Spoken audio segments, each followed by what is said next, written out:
நான் ஒரு யூடியூப்பில் ஒரு வீடியோ பார்த்தேன். அதில் அக்னி மூலை கெட்டு போயிருக்குன்னு சொன்னாங்க. அப்படி அக்னி மூலை கெட்டு போயிருந்ததுன்னா எங்களுக்கு என்ன பலன் கிடைக்கும்? அதனால் என்ன நடக்கும்? ஓ, வாஸ்து பற்றி வீடியோ பார்த்துருக்கீங்க. அதில் அவங்க சொன்ன அடிப்படையில் உங்களோட வீட்டோட அக்னி மூலை கெட்டு போயிருக்கிறதா நீங்கள் ஃபீல் பண்ணுறீங்க. அப்படி கெட்டு போயிருந்தால் என்ன நடக்கும்னு இப்போ நாங்கள் சொல்கிற அந்த பலனை வச்சு நீங்கள் அந்த வாஸ்துவை சரியா, அவங்க சொன்னது சரியான்னு நீங்கள் பார்க்க போகிறீங்க. பொதுவாக நம்ம போடுற வீடியோ தனிப்பட்ட முறைக்கான பலனை நம்ம சொல்கிறதே கிடையாது.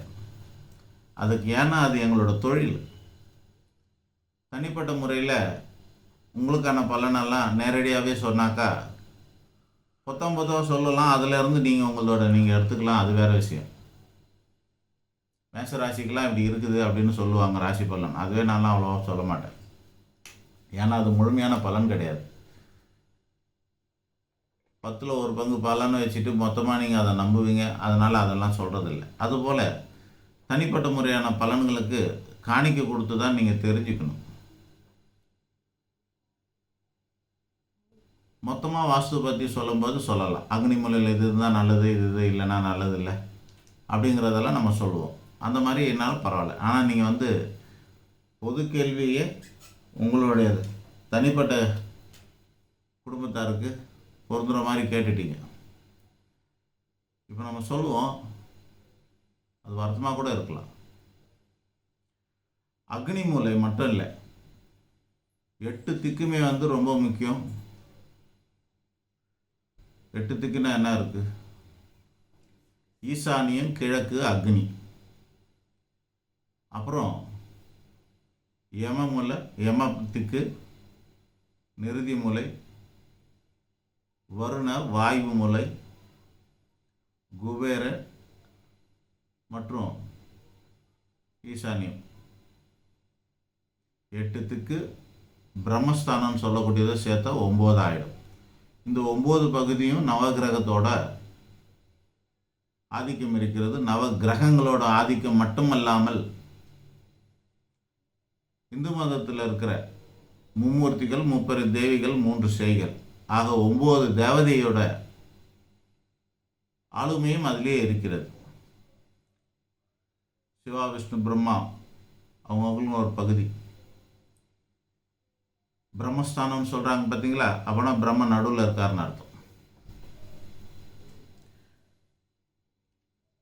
அதுபோல் 9 பகுதியும் 9 தேவதைகளுக்கும் கடவுளுக்கும் 9 கிரகத்துக்கும் ஆளுமை உள்ளது. ஏதாவது கெட்டு போயிருந்தால் அந்த கிரக காரகத்துவம் என்னவோ அதைப்படியெல்லாம் பாதிப்பு ஏற்படும். இப்போ நீங்கள் கேட்ட கேள்விக்கான பதில். பொதுவாக வாஸ்துங்கிறது ஈஸியாக எடுத்துக்காதீங்க, பாதிப்புரியும். அது வாஸ்து சாதாரண விஷயம் இல்லை. வாஸ்துவோட விளையாடுதீங்க, அவ்வளோதான் நம்ம சொல்ல முடியும். வாஸ்துவுடன் விளையாடாதீர்கள் அப்படி தான் சொல்ல முடியும். ஒரு 90% வாஸ்து கரெக்டாக இருக்கணும். 100% இருக்க வாய்ப்பு இருக்காது. காலங்களுக்கு ஏற்ற மாதிரி கொஞ்சம் வாஸ்து குறைபாடுகள் இருக்க தான் செய்யுது. வாஸ்துவோட மகிமை என்ன, மகத்துவம் என்ன அப்படின்னா, உங்கள் ஜாதகத்தில் குறைபாடுகள் இருந்தால், வாஸ்து நல்லா இருந்தால் உங்களோட குறைபாடுகளை தடுத்து ஆட்கொள்ளும் இந்த வாஸ்து. உங்கள் ஜாதகத்தில் குறைபாடுகள் இருந்து வாஸ்துலையும் குறைகள் இருந்தால் மிக எளிமையாக, ஈஸியாக அந்த குறைபாடுகள், அந்த கெடுதல்கள் ஈஸியாக, தோஷம், குறைபாடுனா தோஷம், அந்த தோஷம் ரொம்ப எளிமையாக நடந்தேறிவிடும். இப்படி மாற்றி உங்கள் ஜாதகத்தில் யோகங்கள் இருந்தால், உங்கள் வாஸ்து கரெக்டாக இருந்தால் அந்த யோகத்தெல்லாம் பூஸ்ட் பண்ணும், மிகைப்படுத்தி காட்டும்.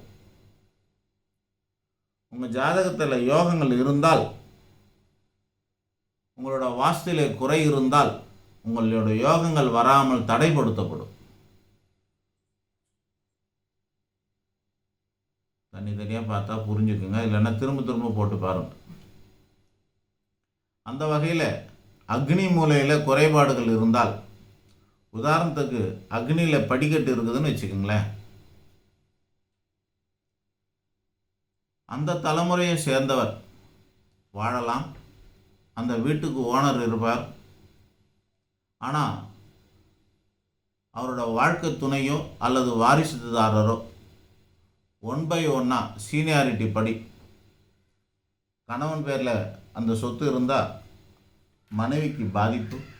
மனைவிக்கு அப்புறமா எத்தனை வாரிசுகள் இருந்தாலும் 4 வாரிசுகள் இருந்தாலும் 4 வாரிசுகளும் 1/1 பாதிப்பு அடைவார்கள். இது என்னது? அக்னியில் படிக்கட்டு இருந்தால் நடக்கக்கூடிய விபரீதம். ஒருவேளை அக்னியில் கிணறு இருந்தால் முதல் தலைமுறை வாழ்க்கை ஓடிடலாம். அடுத்த தலைமுறை, 2ஆம் தலைமுறை அது பாதிப்படையும். எந்த வகையில் பாதிப்படையும்னா, போகக்கூடாத இடங்கள், மருத்துவமனை, காவல் நிலையம், நீதிமன்றம், சிறைச்சாலை, மறைந்து வாழுதல் போன்ற பாதிப்புகளை ஏற்படுத்தும். இது முதல் தலைமுறை, அதாவது அந்த சொத்து அனுபவிக்கிறவரோட முதல் தலைமுறையை விட்டு அடுத்த தலைமுறையை பாதிக்கும். ஹாஸ்பிட்டலு, கோர்ட்டு, போலீஸ் ஸ்டேஷன் போன்ற இடங்களுக்காக போகணும். வீடு இல்லைங்க, எங்களது ஆஃபீஸுங்க, ஃபேக்ட்ரிங்க, அங்கேயே இதே தான். முதல் தலைமுறையில் இருக்கிறவர் விலகிடுவார். 2ஆவது தலைமுறை உள்ளே வருவாங்க. வந்த உடனே அவங்களுடைய